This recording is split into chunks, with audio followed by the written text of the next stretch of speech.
Good morning, children. Welcome once again to Mala's classes.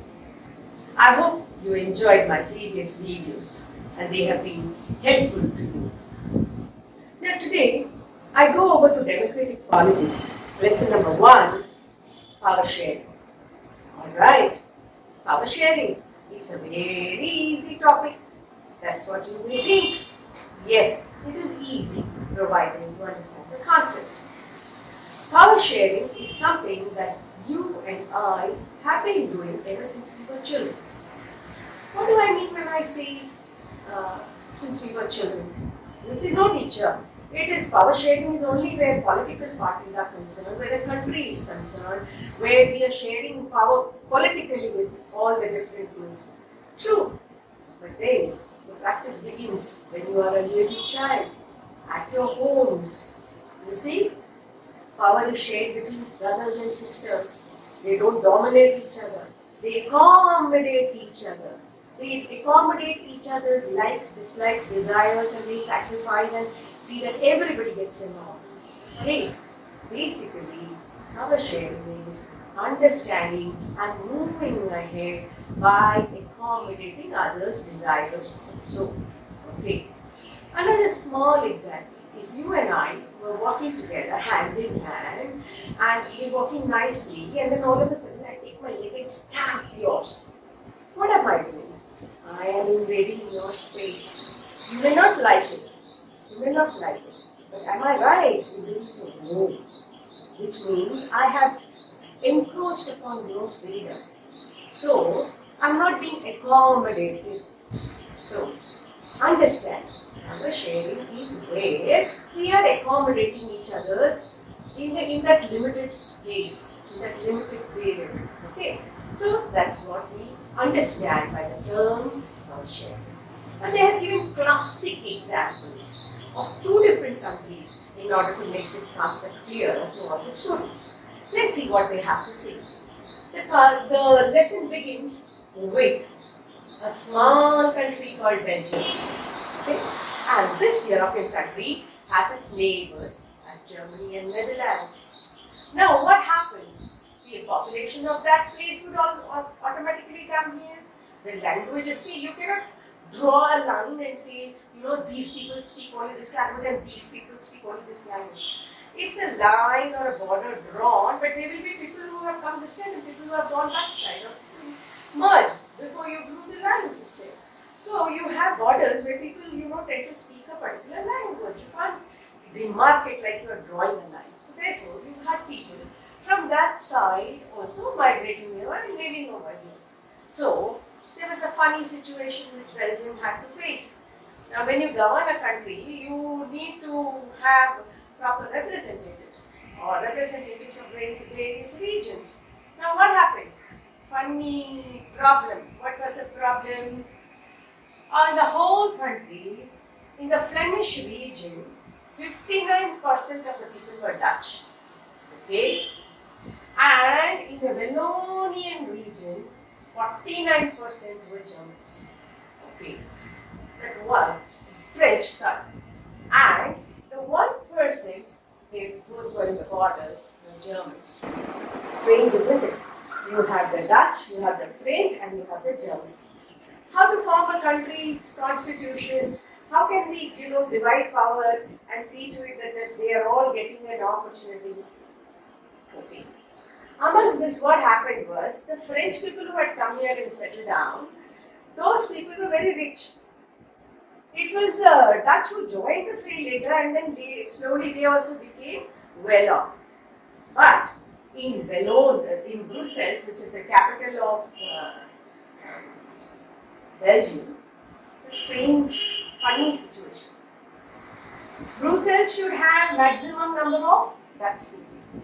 But no, in the capital city, more number, 80% of the population was the French and 20% was the Dutch. Now what to do? So, capital city, if the French are more, the Dutch will be ignored. So if the capital city, issues are taken, it will be the French who will dominate. Now what to do? Peculiar situation. How can we diffuse this? Naturally, tensions when people are not having equal rights. But the Belgian people were very intelligent, very, very, very mature people. What did they do? They said, all right, what we will do is we will distribute power equally. So, what they did was, over a period of 20 years, around from 1972 to 93 or 70 to 93, around 23 years, 4 times they amended their constitution, changed their constitution. Why? So that every section, whether it is the Germans, whether it's the French, whether it's the Dutch, all of them get equal representation in the government. Very interesting. So what did they do? They had 2 levels of government. One was the state level of government, one was the central level of government. So, at the state level, it was understood that number of Dutch and number of French who are elected from there will be equal.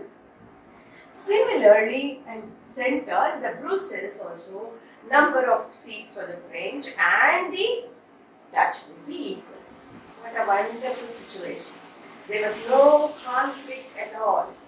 Then, above all this, they also came up with the idea of a community government. They said, see, a conflict will arise only when a particular community does not have its freedom.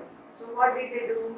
They created a community government which was independent, which looked into the requirements of the French language, literature, building of schools and so on. Similarly, the Dutch also had a community government which would look into the needs of their needs. So in this way, a kind of adjustment was made and power was shared. Okay? So if power is shared, there are no problems. There may be problems, but it can be settled only when power is shared. But if power is not shared and one community, suppresses the other community, what will happen then? Conflict. And this kind of conflict can, go to very, very mean levels where civil wars can happen. Now, the next part of the lesson talks about a country where power is not shared. So, in the first part of the lesson, we saw how Belgium was a classic example of power sharing. Now, Sri Lanka, another country. Let us see what happened over there and how they shared power, whether they shared power. In 1948, Sri Lanka became independent. Okay. Once they became independent, now they wanted to, rule their country. Fine. But what they did was, maximum people living here are the Sinhalese, Sri Lankans. But many of them are Indian Tamils and Sri Lankan Tamils. Who are these Tamils? These Tamilians are those people who went from India to Sri Lanka as workers, plantation workers. When the Britishers were ruling over there, they took these people as laborers from India to Sri Lanka.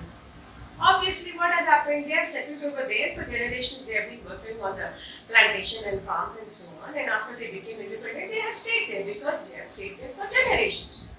Now, the Sri Lankan government, what they felt is that no, we should not keep these Tamilians here.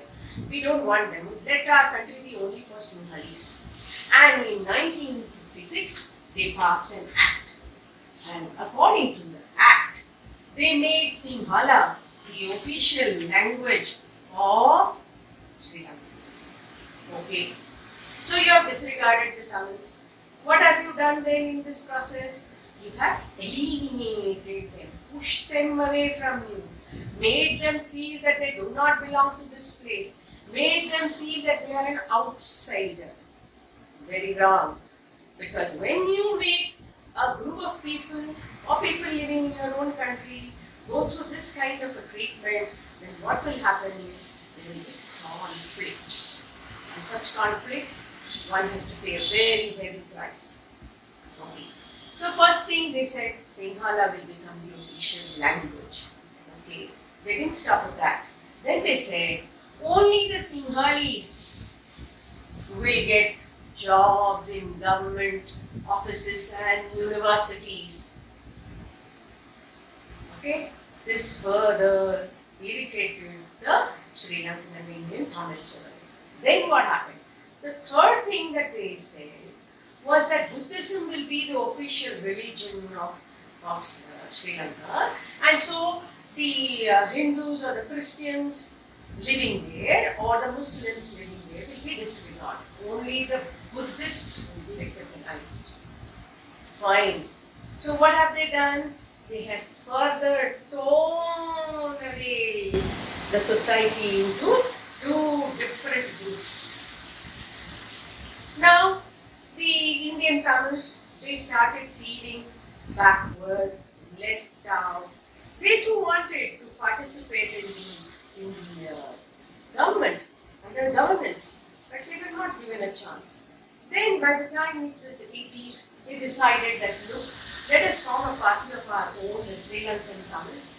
They formed a party called as the Liberation Tamil Tigers Elam. Yes.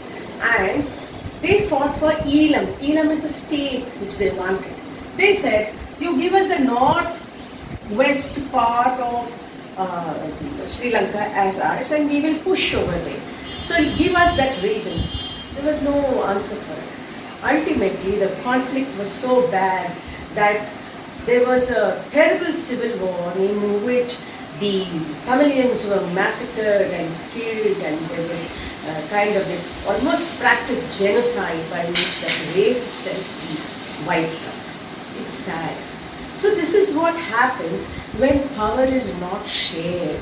When power is not shared amongst the people living in a place, then you will have what is called as conflicts. Therefore, the text talks about two ways of power sharing. One is either you share the power and remain in peace, or don't share the power and remain at a state of war forever. So you will never have peace. You will always be in pieces if you do not share power. Now there is something else which they talk about. They say, what are the two major reasons for power sharing? So power sharing has two major reasons. One reason is called as prudential reason. What is this prudential reason? Prudential reason for power sharing is that, you know what is prudence? Intelligence. Ability to judge is prudence. So we are able to judge that, look, if power is not shared, power sharing, what does power sharing do? It brings about peace. Okay? And if you don't share power, what will happen? Then there will be conflicts. So, do we want conflicts? No. So, if we want peace, we should learn to share power. So, it is a prudential reason for power sharing. Then there is a moral reason. Okay? That means, what is this moral reason? Moral reason means the very fundamental ground or spirit of democracy is what? Is to share power amongst the people. The people being able to select their representatives. That is the very spirit of democracy, where you are able to make a choice to choose your representative to the government, where every individual is given that choice. Therefore, the moral reason is that it is the very spirit of democracy. It is the very foundation on which democracy lies. Therefore, power sharing is important. Now children, let's see how power is shared in our country. We are also a democracy. So there is power sharing in our country also. Let us understand how we are sharing power. If we understand how our country is sharing power with its people, we'll understand this concept better. So in our country, we have what is called as horizontal power sharing. Let us see what is this horizontal power sharing. In horizontal power sharing, you see that the legislature, executive, judicial in the central government or even in the state government, they share power. In what way? The legislature at the center, which has the parliament with its two houses. The executive, you all know, has the prime minister and the president and the council of ministers, and the judiciary, which is the supreme court at the center. Now, all these, there is power shared. That means each one of them have certain, areas under which they can operate, certain guidelines on the basis of which they can operate. Like these guidelines are mentioned in the constitution. So they share power. It's not that one organ can become, totally dominant. The legislature can keep a check on the executive. The executive can keep a check on the legislature, and the legislature can also keep a check on the judiciary, and the judiciary can also watch over the legislature and executive. So this is called as horizontal power sharing. Okay. So that one organ doesn't get all powers. It is shared by all the three organs. No organ becomes very strong or very dominant. So this is horizontal power sharing. Second is vertical power sharing. What is this vertical power sharing? We have central government. We also have state governments. How many states are there? That many state governments we have. And we also, every state has what is called as local self-government or the panchayat system. The reason is the central government cannot look into the requirements of all the states. So what do? They allocate the money. The state level, which also has horizontal way of power sharing, where they are having their legislature, executive, and judiciary, and they are having this chief minister who is looking into the matters of the state. Now the state government looks into the matters of the state, but then the state government realized that it cannot look into the minutest requirement of so many villages. So what did they do? They started the third tier of the government called as the local self-government or the panchayati raj. Okay, so by this, not only did they distribute the money or allocate the funds to the various villages or grams, and thereby everyone reporting to the state government so that there are changes made at the village level. So this is called as vertical distribution of power, where government is at different levels. The third thing, that power is also shared among different social groups. Now in the first part, we saw how in Belgium, the community government plays an important role. So the community government is a social group. Power is shared among all the social groups. That is one way in which power sharing is done in a democracy. Like in our country also, power is shared. Supposing in the Lok Sabha, the government finds that some community has not been properly represented, like the Anglo-Indian community. They have kept 2 seats reserved for the Anglo-Indian community in the Lok Sabha also. So children, when you give preference to all the social groups existing in your country, there is power sharing done. Then, power is also shared between all the political parties, pressure groups and movements. How? See children, we don't have one party system. We are not having a single party system in our country. We are not a communist government, we are a democratic government. So we have many political parties. And all these political parties, their representatives, when they are chosen, power is shared among all the parties representatives who are there at the parliament. Second, sometimes, when a government takes a step or tries to bring about changes in the country, those changes may not be looked upon as, being beneficial to the country. In that case, what happens? Many people come together and they can put pressure on the government to change or modify whatever changes they are trying to bring. The government is trying to bring. I'll give you an example. Recently, somewhere in the late 80s and beginning of 1990s, there was this Narmada Valley project which was going to come up, and it so happened that there was a social group under the leadership of social worker called Medha Patkar, who joined and started putting pressure on the government that look, if you're going to build this dam, what is going to happen is that a number of villages submerged. People over there will lose their livelihoods, especially all those who are belonging to the scheduled caste and scheduled tribe. Then they will be, kind of socially they are being, pushed into more poverty as it is those people are poor. Ultimately, the government did yield and, to that pressure and brought about changes in their project. So pressure groups also play a very important role where governmental decisions are concerned. Then what about movements? There are several movements which take place in our country, and when any particular bill is to be passed, and that the people in general have different opinions, and they start a movement, they collect together, and they go against the government by silently protesting against them.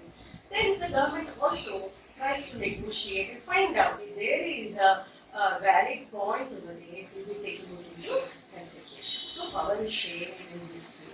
It is not that in a democracy that there is something like a dictatorial rule, or it is not like the communist rule where you are having, although you are having 150 parties and all the parties have to be communist only. You can't have any non-communist party representative. So we don't have like that. We have a country where we are free to form political parties, we are free to come up with ideologies, and we are also free to bring about the betterment of the country. So why are we doing this? So that power is shared equally amongst all people.